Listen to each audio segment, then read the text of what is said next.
सिद्धांत कहते थे नए व्यक्ति के साथ भागवत चर्चा करना और रस लेना ये इतना महान नहीं है। किसी बेचारे रॉ व्यक्ति को भगवान देना, उसका दुख कम करना ज़्यादा बड़ा काम है। उन्होंने कॉन्सेप्ट ही ऐसे दिया, यू वोंट इमेजिन, ऐसा कोई सोचता भी नहीं है, क्योंकि ये भगवान के धाम से आए हैं। ये भगवान की नहीं, राधा रानी की मंजरी है, नयन मंजरी, नयन मणि मंजरी, उनकी दृष्टि है राधा रानी की। आपको पता है चैतन्य महाप्रभु के जाने के बाद लगभग 300 साल एक ऐसा फेस आया था जिसमें भक्ति ऑलमोस्ट खत्म। बस भक्ति का समझ गया था गौड़िया वैष्णव नाचते गाते हैं और ये स्त्री है और ये पुरुष है, बस नाचना गाना। ये भक्ति सिद्धांत ने आके सारे सिद्धांत को अपलिफ्ट किया। उन्होंने रूल बनाए हैं ना कि जो ब्रह्मचारी हो दूध नहीं पिएगा, क्योंकि दूध पीने से शरीर में उत्तेजना आती है। आई डोंट वांट दूध, केवल गृहस्थों के लिए, कुछ गृहस्थ थे उनके लिए। ऐसे ऐसी चेतना, ऐसे ऐसे रूल बनाए। और जो भी लक्ष्मी है वो आपकी नहीं है, लक्ष्मी कृष्ण की सेवा के लिए। आपने अगर उसको भोग लिया आपका सर्वनाश हो जाएगा। एक्चुअली वो ब्रह्मचारियों को ट्रेनिंग दे रहे थे। ब्रह्मचारियों के लिए तो आज भी यही ट्रेनिंग है। जब वो 7 साल के थे, उनके गुरु थे ईश्वर चंद्र विद्यासागर, मायावादी गुरु थे। उनके पिता ने लगा दिया, मायावादी गुरु थे, तो मायावादी सिद्धांत पढ़ाते थे और वो कहते थे भगवान निराकार है। उन्होंने कहा आपने देखा है भगवान को, अपने गुरु को? कह रहे नहीं, तो आप कैसे कह सकते हो निराकार है?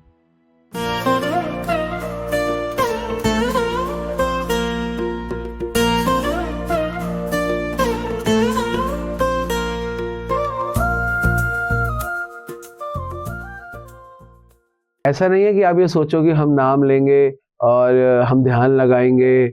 इसलिए गीता में भी भगवान अर्जुन को यही कह रहे हैं कि हम लोगों को गीता में 6ठे अध्याय में ध्यान योग बताया, लेकिन प्रभुपाद जी कहते हैं ध्यान योग की प्रोसेस नहीं लेनी है हमको, वो योगियों के लिए। ध्यान योग का प्रिंसिपल लेना है कि हमको सेवा ध्यान से करनी है, हमको कर्म ध्यान से करना है, हमको कृत्य ध्यान से करना है। हमारा कृत्य ना बिगड़ जाए, हमारी सेवा ना बिगड़ जाए। और हम लोग कहते हैं हमारा ध्यान ना बिगड़ जाए। हमारा ध्यान उसी समय बिगड़ गया जिस समय हमारी सेवा बिगड़ गई, हमारा सेवा की भावना बिगड़ गई। तो ये कॉन्सेप्ट भक्ति सिद्धांत ने दिया। भक्ति सिद्धांत ने बोला कि नाम कोई वस्तु नहीं है कि आप उस वस्तु के लिए यहाँ पे क्या कहते हैं, नाम साक्षात प्रभु है और इसके प्रभु के साथ आप अच्छी सुंदर भावनाओं के साथ आप नाम लो। तो कहते हैं सिंसियर होकर नाम लेना है, ये जरूरी है, लेकिन आपको इस बात पे सिंसियर होना है, इस बात पे कि नाम ही भगवान है। आप इस बात पे सिंसियर हो जाओ, नाम ही भगवान है। रोज सोचो नाम ही भगवान है ना, आप देखो आपका नाम अच्छा हो जाएगा। उन्होंने एक टेक्निक बताई नाम अच्छा करने की, एक टेक्निक, आप समझो नाम ही भगवान है, समझो नहीं नाम ही भगवान है, उसी से आपका नाम अच्छा हो जाएगा। ये वाला गुण उन्होंने दिया। और आगे उन्होंने बताया इसी के साथ कि आसक्ति कॉन्सेप्ट क्या है। प्रेम कॉन्सेप्ट, नाम, आसक्ति कॉन्सेप्ट। वो कहते हैं कभी भी भगवान से आसक्त नहीं होना, भगवान से आसक्त होना ही नहीं है। हाँ मेरे गोपाल, मेरा ये नहीं, भगवान की सेवाओं से आसक्त होना है। वो कहते हैं अगर आप भगवान से आसक्त हो गए, है ना, कई बार हम कहते हैं हम वृंदावन में जाएंगे, है ना, बाके बिहारी के दर्शन, है ना, राधा वल्लभ के दर्शन और ये फलाना ढिमकाना, तो ये दर्शन से आपका, आप क्या सोच रहे हो, आप बहुत अटैच डिवोटी हो, आप बहुत सुंदर डिवोटी हो? नहीं, जब तक आप सेवा से आसक्त नहीं हो तो ना भगवान से आप आसक्ति नहीं कर सकते। जब आप भगवान से आसक्त हो और भगवान की सेवा से आसक्त नहीं हो, क्या बोला, भगवान से आसक्त हो, भगवान की सेवा से आसक्त नहीं हो, तो भक्ति सिद्धांता सरस्वती पाद बोलते हैं कि आप भोगी बन जाओगे। भक्ति में भोग, जो लोग भक्ति में भोग करते हैं वो यही लोग भोग करते हैं जिनको भगवान के विग्रह से आसक्ति है और सेवा से आसक्ति नहीं है। विग्रह से आसक्ति होना अच्छा है, लेकिन उस हाई लेवल ऑफ नॉलेज होनी चाहिए आपको कि मैं विग्रह से आसक्त हूँ। इसलिए कई लोग, बड़े बड़े पुजारी लोग भी गलतियां कर बैठे, भाग जाए यहाँ से, क्या कर रहा है ये, बदतमीजी बोलते हैं। और इसके साथ ये तो बोलते हैं, कोई बात नहीं, उनका कोई किसी से कंसर्न नहीं है, मेरे तो बस भगवान और कोई नहीं है। मीरा वाला भाव रखना है हमको, लेकिन मीरा का भक्तों से बहुत प्रेम था, वैष्णवों से बहुत प्रेम था। वैष्णव से प्रेम कम ना हो जाए, सेवा से प्रेम कम ना हो जाए, सेवा का उत्कर्ष कम ना हो जाए। और बोल रहे साक्षात सेवा और भोग एक हो जाती है। तो जब हम भगवान से अटैच हो जाते हैं, सेवा से अटैच नहीं होते, तो सेवा भोग बन जाती है और भगवान भोग बन जाते हैं और हम भोग को भागने वाले बन जाते हैं। तो भोग में क्या कहते हैं, भोग से भक्ति का आनंद जो है वो आपको एक दिन वो भी चला जाएगा। फिर आप भोग करते रहोगे तो आपका भक्ति का आनंद भी चला जाएगा। तो इसलिए क्या बोला कि आसक्ति भोग और सेवा, इन तीनों को जो चीज ठीक करेगी, इन तीनों को ठीक करना है, क्योंकि सेवा को भी ठीक करना है, भोग वृत्ति को भी ठीक करना है, आसक्ति को भी ठीक करना है। तो उसके लिए एक ही चीज है, वो है विरह। उन्होंने विरह का कॉन्सेप्ट दिया। उन्होंने बोला विरह आपकी भक्ति, क्योंकि विरह ही हमारा लक्ष्य है। विरह का मतलब क्या होता है? विरह का लक्ष्य मतलब, हम सोचते हैं विरह का मतलब होता है दूर होना। नहीं नहीं, विरह का मतलब होता है उस लालसा को बना के रखना कि कृष्णा आप मुझे मिलेंगे, मैं आपके लिए कुछ नहीं कर पाता हूँ, मैं आप में नॉनसेंस हूँ, मेरी कोई सेवा नहीं हो पाती, मैं क्या करूँगा, मेरा मेरा माइंड आप में नहीं है, मेरा मन आप में नहीं है, कृष्णा मैं क्या करूँ। उन्होंने इस कॉन्सेप्ट को और एम्फसाइज किया। उन्होंने बोला कि सेवा, प्रेम, आसक्ति और ये सब कुछ संयोग जो भी है, इन सबको अगर नरिश करना है, आपको बड़ा करना है, तो विरह में आ जाओ। विरह का मतलब है आप समझो कि एक होता है संयोग, संयोग में होता है लालच, मुझे मिल जाए। विरह में होता है कि वो लालच नहीं है, विरह में है कि मैं कुछ करूं। विरह एक प्रकार का ऐसा फीलिंग है जो फीलिंग प्रेम को बड़ा करता है। अगर आप किसी से प्रेम करते हो तो उसको आप विरह उसको पोषण देगा। पोषण मतलब और बड़ा करेगा। अगर आपके में विरह नहीं है तो आप कहोगे यार ठीक है, हमारे को जरूरत ही नहीं है ना। जैसे कई लोग होते हैं उनको विरह नहीं है, अरे ये नहीं आया, ये नहीं मिला तो ये मिल गया, ये नहीं मिला तो ये मिल गया। लेकिन भक्त को वही चाहिए, है ना। जैसे विरह होता है, जब जब आज प्रभुपाद नहीं है तो प्रभुपाद थे, तब प्रभुपाद का सहयोग था उनके भक्तों को, लेकिन आज प्रभुपाद नहीं, उनका विरह है। उनके विरह को पूरा करने के लिए ज्ञान, उनके विरह को पूरा करने के लिए हम सेवा करेंगे। विरह को, विरह हम जैसे गोपियां भगवान के साथ थी पहले, ऐसा नहीं था, नहीं थी। जब भगवान चले गए तो विरह आ गया। ज्ञान है आपके पास, अब भगवान नहीं है, है ना, ज्ञान है भगवान नहीं है। तो ज्ञान से आप पोषण, ज्ञान को बड़ा करना, ज्ञान से सेवा करना, ज्ञान से समर्पण करना, अब ये सब विरह का ही भाग है। तो वीरे पोषण देता है, वीरे, इसलिए आपको संयोग हो जाएगा, भोग वृत्ति में आ जाओगे। इसलिए कई बार भगवान जान के आपको और वीरे में रखते हैं, जिससे आपका भक्ति का स्तर बढ़ता रहे, बढ़ता रहे, बढ़ता रहे। तो सेवा जरूरी है। सारी की सारी आप भक्ति सिद्धांता की टीचिंग देखो, उन्होंने सेवा को कभी नहीं छोड़ा। उनको पता है कि सेवा ही, क्योंकि उन्होंने कहा अगर सेवा छूट गई तो आप नेचुरली जगत में आप भोग वृत्ति में आ जाओगे, है ना। आप 2-4 दिन भक्तों से दूर हो जाओ, सेवा से दूर हो जाओ, आप नेचुरली भोग में भोग आपको घेर लेगा। हो सकता है पुराने वाले भोग ना करो, शराब ना पियो, अवैध संबंध ना करो, नशा ना करो, या फिर आप जुआ ना खेलो, लेकिन आपकी भोग वृत्ति संसार में बनी रहेगी। कुछ ये ले लो, कुछ वो ले लो, कुछ संसार की वस्तु ले लो, है ना। कोई कोई कोई टीवी ले लो, कोई गैजेट ले लो, कोई कपड़ा ले लो, कोई आप छोड़ोगे नहीं। आपको लगेगा हाँ ये कर लेते हैं, किसी दोस्त से मिल लो, कुछ खाने चले, आपका आपका ऑरा नहीं छूटेगा, आप उसी ऑरे में अपने आप को घेर लोगे। तो ये टीचिंग थी भक्ति सिद्धांता सरस्वती पाद की। इसलिए उनको इतना ग्लोरीफाई किया गया, क्योंकि उन्होंने एक नई डेफिनेशन दिया, एक नया डायरेक्शन दिया लोगों को भक्ति का। इससे पहले किसी ने डायरेक्शन दिया ही नहीं, सब लोगों ने सेवा को बहुत साइड रखा। और भक्ति सिद्धांत सरस्वती पाद ने प्रभुपाद जी को बोला तुम्हारे पास पैसे हो तो तुम बुक छपाना, तुम अच्छी खासी अंग्रेजी बोलते हो, तुम पाश्चात्य देशों में प्रचार करना। मूड यही है, और कुछ मूड ही नहीं है। ये नहीं बोला वृंदावन में जाओ, वहां पे अपना भजन करो, अपने आप को शुद्ध करो, पवित्र करो, ये करो फलाना, नहीं। वो सब हो जाएगा ऑटोमेटिक, उसमें कोई मेहनत नहीं करनी। मेहनत इस जगह करनी है, उधर मेहनत नहीं करनी। मेहनत कहाँ पे करनी है? मेहनत करनी है कि कैसे मैं सेवा कर सकूं। और आपको पता है भक्ति सिद्धांत सरस्वती इतने स्ट्रांग थे, उन्होंने 100 करोड़ भगवान के नाम लेने का षट कोटि यज्ञ किया। षट कोटि यज्ञ is not easy task for anyone. 9 साल 3 महीने तक, और रोज 3 लाख नाम लेते थे, ऑलमोस्ट 3 लाख नाम, है ना। इतना काम किया। और उन्होंने दुख पे भी एक नया कॉन्सेप्ट दिया, आसक्ति दिया, प्रेम दिया, नाम दिया, दुख में उसने बोला कि भक्त को भगवान की सेवा के लिए दुख को वॉलेंटरली सहन करना चाहिए। उन्होंने बोला दुख ही शुद्ध करेगा उन्होंने बोला सुख शुद्ध नहीं करेगा। उनका कॉन्सेप्ट था दुख लो, वॉलेंटरली कष्ट लो। ये कॉन्सेप्ट किसी ने नहीं दिया। और कहते थे कि जितना ज्यादा निग्लेक्शन मिले और आप भगवान को ना छोड़ो उतना शुद्ध होगे। उन्होंने ये दिया कि दुख ही शुद्ध करेगा। उन्होंने बोला सुख आपको भोग में ले आएगा। आपको दुख चाहिए। उन्होंने बोला भगवान से दुख, जैसे जैसे कुंती महारानी मांगती है ना दुख, इन्होंने बोला कि हमको भक्ति में दुख नहीं, कष्ट बोला उन्होंने कि लेना चाहिए, मांगना नहीं लेना चाहिए, क्योंकि उनकी सारी की सारी भक्ति एप्लीकेशन पे बेस्ड थी। मांगना नहीं चाहिए, मांगना बेकार है, क्योंकि दुख आपको करना लेना पड़ेगा। दुख क्या होता है, जब शरीर को लगाओगे और वो भी उस काम के लिए जिस पे दुनिया नहीं लगाती। हाँ, शरीर को लगाते हैं लोग पैसा कमाने के लिए, लेकिन कौन ऐसा है जो शरीर को लगाता है भगवान को किसी को देने के लिए? तो एक्चुअली भक्ति यही है। उन्होंने बताया कि भक्त क्या है, भगवान को बांटता है, और संसार के लोग क्या है, भगवान का बांटते हैं। कल भी हमने कॉन्सेप्ट लिया, क्योंकि उनके अंदर स्ट्रांगनेस है ना। अंतरेर निष्ठा करे बाहरे लोक व्यवहार, अंतरेर निष्ठा करे, है ना। आचिराते कृष्ण तोम करी रे उद्धार, और कृष्ण तुम्हारा उद्धार कर देंगे। किनका करेंगे? आंतरे, आंतरे निष्ठा करे, निष्ठा करो, बाहरे लोक व्यवहार, बाहर लोक व्यवहार करो, और आचिराते कृष्णा तोम करी बे उद्धार, और कृष्णा तुम्हारा उद्धार करेंगे। कृष्णा देखते हैं जो अंदर से कितना स्ट्रांग है। हम अंदर से स्ट्रांग है, इसका क्या पता चलेगा? हम क्या, हमारा मन शुद्ध है, हमारा मन ताकतवर है, दुख नहीं सहने देंगे। अंदर से स्ट्रांग का मतलब है हम कितना टाइम भगवान की सेवा को देते हैं और कितना टाइम हम वेस्ट करते हैं, वो हमारी स्ट्रांगनेस है।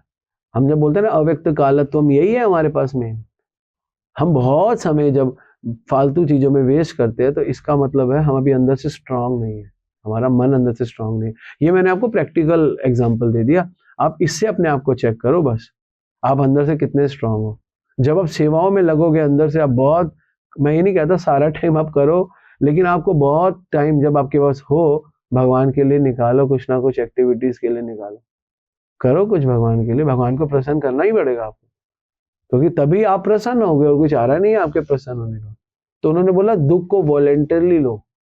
कुंती महारानी ने बोला कृष्ण आप हमें दुख दो, लेकिन ये कहते हैं नहीं नहीं, दुख दो मत, मांगो ही मत, आप भगवान के लिए खुद बढ़ चढ़ के दुख लो।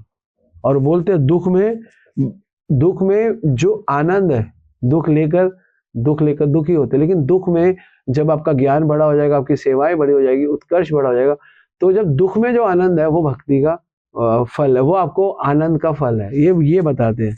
और वो आपको, और वो ही फल आपको कभी भोगी नहीं बनने देगा। क्या कॉन्सेप्ट है, क्या डिवाइन कॉन्सेप्ट है। आप भोगी नहीं बनोगे, कैसे नहीं बनोगे? हाँ, आप भगवान के भक्ति करते हैं, भक्ति करते हुए भी सारे भक्त भोगी बनते हैं। कौन भक्ति करते हुए भोगी नहीं बनेगा? भक्ति करते हुए वो भोगी नहीं बनेगा जो भक्ति में दुख को सहेगा, और सहना पड़ता है। मैंने देखा कई भक्त सहते हैं। परसों, हाँ सैटरडे को, कल तो आई वॉज फ्रेश, परसों सैटरडे को आई वॉज वेरी टायर्ड। जब आनंद विलास के यहाँ प्रोग्राम था, आई वॉज वेरी टायर्ड। तो मैं उस दिन गाड़ी चलाई आते हुए जाते हुए, और बहुत दूर, और ट्रैफिक और ये, बहुत टायर्ड था। उसके बाद कहीं एक भक्त के साथ भी चले गए, बहुत टायर्ड था मैं, I was very tired that day. लेकिन फिर भी हम लोगों को दुख में आनंद ढूंढना पड़ेगा, दुख में आनंद लेना पड़ेगा, क्योंकि जब आप दुख में आनंद लोगे तो आपका भोग छूटेगा। आप भोग कहाँ छूटते हैं? आपका नेचुरल टेंडेंसी है भोग की तरफ आकर्षित होना, नेचुरल टेंडेंसी है आपका, और जो आपको रोकेगा वो आपका दुश्मन बन जाएगा। भोग में, भक्ति में भी वो आपका दुश्मन बन सकता है। आप सोचे मेरा भोग रोक दिया। हमारी एक नेचुरल टेंडेंसी है भोग करने की, नेचुरल, हमारा नेचुरल मन करता है, हमारी नेचुरल टेंडेंसी नहीं है सेवा करने की। बहुत इंपॉर्टेंट है हमको नेचुरली सेवा हो जाए, और वो कब होगी? जब वॉलेंटरली दुख लेंगे। बहुत मुश्किल है, वैसे इजी नहीं है, it's not a easy task, it's a difficult task. लेकिन ये कॉन्सेप्ट भक्ति सिद्धांत सरस्वती पाद दे रहे हैं, और किसी ने नहीं दिया, ये बता रहे हैं। किसी को, वो कहते थे किसी को सुख देना भक्ति है, कहते छोटी भक्ति है, लेकिन किसी के दुख कम करना बड़ी भक्ति है। उन्होंने कहा दुख, तभी दुख कॉन्सेप्ट पे, दुख कम कर दो सबके। और उन्होंने बोला हम सोचते हैं किसी का दुख कम कर दो, अब उसको रसगुल्ला खिला दो, है ना, उसको घुमा दो। नहीं, दुख को कम करने का मतलब है किसी को, आप किसी नए व्यक्ति को भगवान का नाम दोगे, उसको सुख नहीं मिलेगा, लेकिन धीरे धीरे उसका दुख कम हो जाएगा, है ना। तो कहते थे कि इसलिए भक्ति सिद्धांत कहते थे नए व्यक्ति के साथ भागवत चर्चा करना, है ना, और रस लेना, ये इतना महान नहीं है। किसी बेचारे रॉ व्यक्ति को भगवान देना, उसका दुख कम करना ज्यादा बड़ा काम है। उन्होंने कॉन्सेप्ट ही ऐसे दिया, यू वोंट इमेजिन, ऐसा कोई सोचता भी नहीं है, क्योंकि ये भगवान के धाम से आए हैं, ये भगवान की नहीं, राधा रानी की मंजरी है, नयन मंजरी, नयन मणि मंजरी, उनकी दृष्टि है राधा रानी की, जो राधा रानी की दृष्टि देखती है वो है ये भक्ति सिद्धांत। तो कहते थे सुख क्यों दे रहे हो किसी को, सुख देना ठीक है, लेकिन बहुत अच्छा उसके दुख कम कर दो। दुख का कॉन्सेप्ट, आसक्ति का कॉन्सेप्ट, नाम का कॉन्सेप्ट, और सबसे पहले लिया था प्रेम का कॉन्सेप्ट, किसी ने नहीं दिया ऐसा। और ये नेचुरल चीजें हमारे को रोज चाहिए भाई, प्रेम हमको चाहिए, सेवा हमको चाहिए, आसक्ति हमारी बन जाती है, दुख और सुख में हम पड़े हुए, तो राइट टीचिंग नहीं होगी तभी तो दुखी है हम। तभी हमको सुख दुख में ही दुख होता है, तभी दुख में बहुत दुख होता है। लेकिन भक्ति करने वाले को, भक्ति सिद्धांत को फॉलो करने वाले को दुख में भी आनंद क्या कैसे मिलेगा वो बताया जा रहा है कि दुख में भी आनंद है भाई, दुख दुख नहीं है, दुख में आनंद है, क्योंकि वो दुख भगवान से जुड़ गया, भगवान की सेवा से जुड़ गया। और कुंती महारानी का तो कॉन्सेप्ट था भगवान मुझे दुख दो, नहीं, ये उससे बड़ा कॉन्सेप्ट है एक्चुअली, भक्ति सिद्धांत का कुंती महारानी से बड़ा कॉन्सेप्ट है। दुख मत मांगो भगवान से, कष्ट खुद ले लो भगवान के लिए।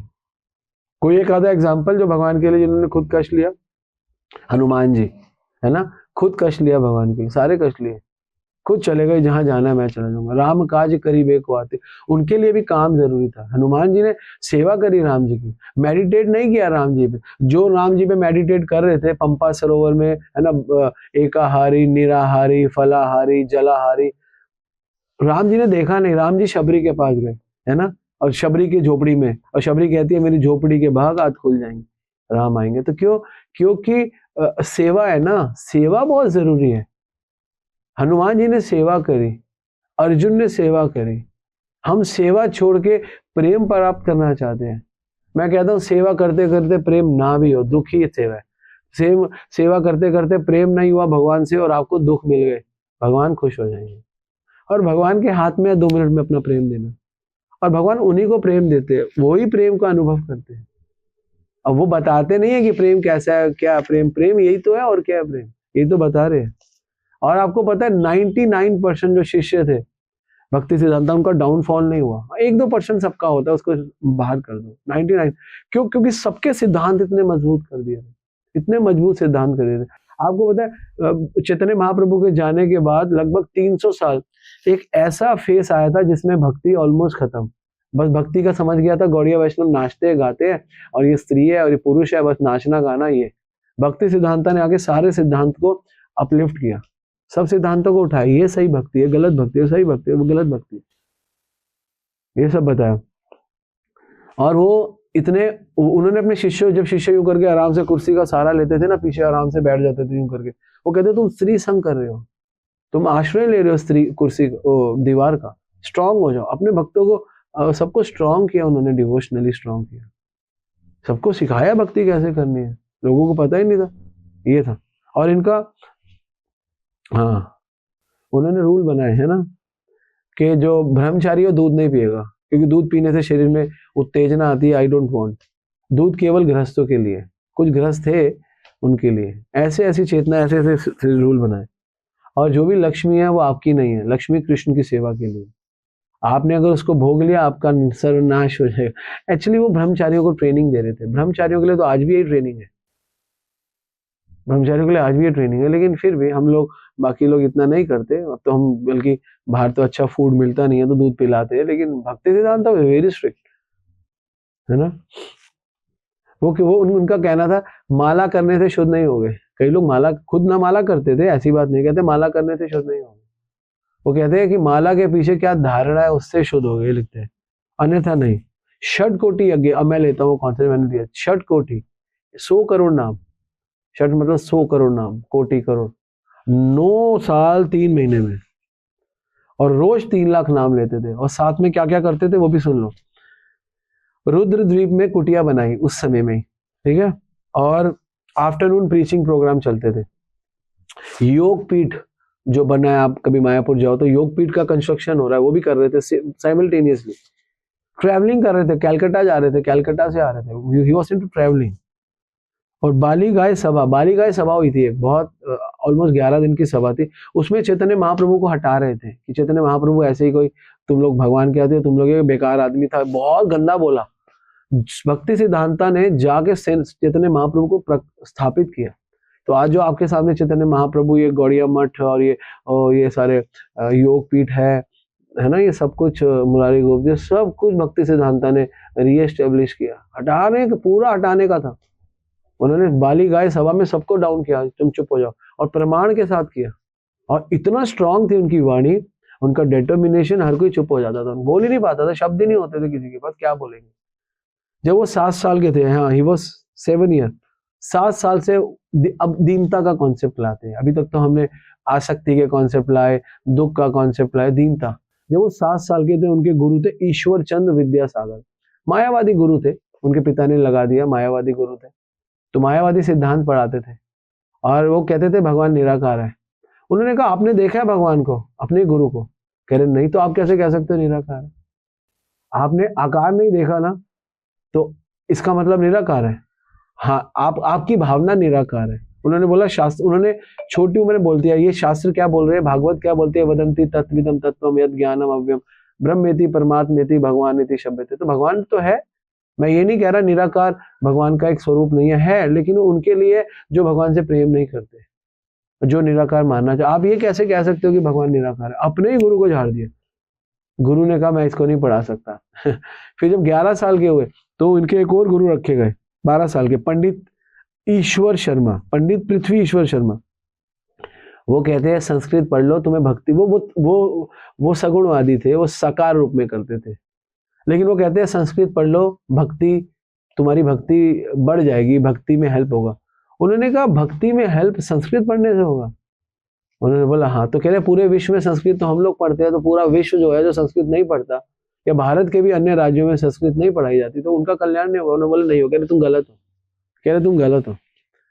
अपने गुरु को बोल दिया, ईश्वर शर्मा को। कहते नहीं, पंडित पृथ्वी ईश्वर शर्मा को, आप गलत हो, संस्कृत पढ़ने से भक्ति नहीं बढ़ेगी, सेवा करने से भक्ति बढ़ेगी। आप सेवा करो, सेवा कहीं पे भी करो, आपकी भक्ति बढ़ेगी।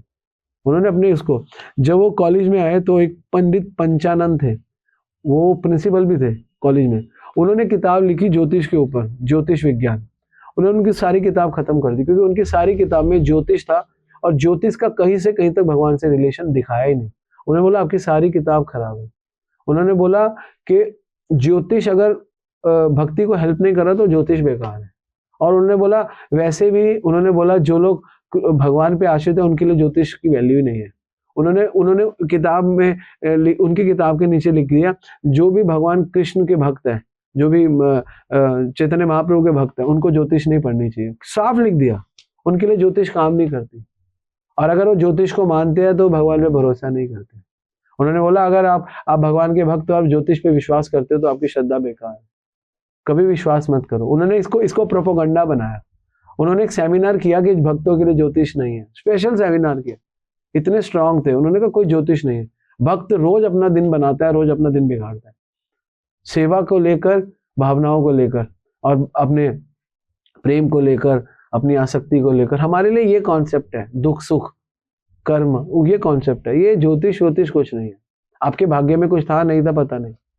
आप भगवान पे आश्रित हो जाओ, आपका सारा भाग्य, भगवान ही तो है भाग्य। भाग्यवान कौन है? जिसके पास भगवान है वो भाग्यवान है। तो आपके पास भगवान है, आप भाग्यवान है, फिर आपको क्या टेंशन है ज्योतिष की और सब चीजों की? उन्होंने इस कॉन्सेप्ट को लाया, तो उन्होंने खंडन कर दिया। और सन्यास से पहले वो मायापुर, जगन्नाथपुरी में गए। वहां पे एक बाबा जी थे, चरणदास बाबा जी। उन्होंने एक मंत्र दिया, भजनिताई राधे श्याम, बोलो हरे कृष्णा हरे राम। डंडा लेके उसके पीछे चले गए, उसको अगेंस्ट, तुम गलत बोल रहे हो। और सारे के सारे पुरी में उस समय एक बहुत बड़ा, पुरी में और पूरा ये गौड़ देश में, और एक बहुत बड़ा एक समुदाय था जो सहजिया था, उनकी कोई नॉन प्रिंसिपल सिद्धांत था। कई लोग कृष्ण को मानते थे, कई लोग महाप्रभु को मानते थे, कई लोग मन से मानते थे। उन्होंने सारे कॉन्सेप्ट हटाए और चरणदास बाबा जी को सिर्फ मारने पे आ गए, तो मारा नहीं, लेकिन पूरा डंडा दिखा दिया। फिर उनके शिष्य उनको ले गए। अपने साथ एक पंजाब का सरदार रखते थे, 7.5 फुट का, उस समय लिखता है 7.5 फुट, उनका नाम था बाबा मोचा सिंह, इतना बड़ा, और वो उनको प्रोटेक्ट करता था। तो कहते थे आप संत हो गए, आप ये क्यों रखते हो? और वो मोचा सिंह सरदार था, लेकिन वो चैतन्य, वो भक्ति सिद्धांत थे, इतना इन्फ्लुएंस था, उन्होंने उनको गुरु मान लिया। और सरदार होके he was Sikh from Punjab, but somehow कैसे उनसे कनेक्शन में आया, बहुत इन्फ्लुएंस था। कह रहे आई विल प्रोटेक्ट यू। और उन्होंने बोला कि आपको तो कोई भी प्रोटेक्ट कर सकता है, लेकिन मैं फिजिकली आपको प्रोटेक्ट करूंगा। हमेशा उनके साथ रहते थे। तो क्योंकि सिद्धांत सिद्धांत उनसे बर्दाश्त नहीं थे, उन्होंने अपर सिद्धांतों को काटा। और कास्ट गोस्वामी, और उन्होंने जो लोग कास्ट में आ जाते, जैसे अब राधा रमन टेम्पल जाओ तो सारे कास्ट गोस्वामी थे। हमारे पिताजी गोस्वामी थे, उन्होंने कह रहे कास्ट गोस्वामी नहीं ऐसे हो सकते, आपके आपकी साधना का स्तर क्या, आपकी सेवा का स्तर क्या, then will become a caste Goswami. उन्होंने काटा। और उन्होंने बोला ज्ञान से नहीं, उन्होंने बोला दीनता के ऊपर बोला। दीनता का मतलब ये नहीं है कि कोई कोई व्यक्ति बहुत दीन है, हाथ जोड़ा नहीं। दीनता का मतलब है जो ज्ञान में उत्तम है, जिसका ज्ञान जो सेवाओं में उत्तम है, और ज्ञान में उत्तम है और सेवाओं में उत्तम है, दोनों उत्तम होने के बाद कहता है मुझे कुछ नहीं आता, वो है दीन, है ना। उत्तम होइले अपने को माने हीन इज इक्वल टू दीन। दीनता का यही सिद्धांत उन्होंने दिया। उन्होंने बोला ज्ञान और सेवा में एक नंबर होना पड़ेगा आपको, नंबर वन।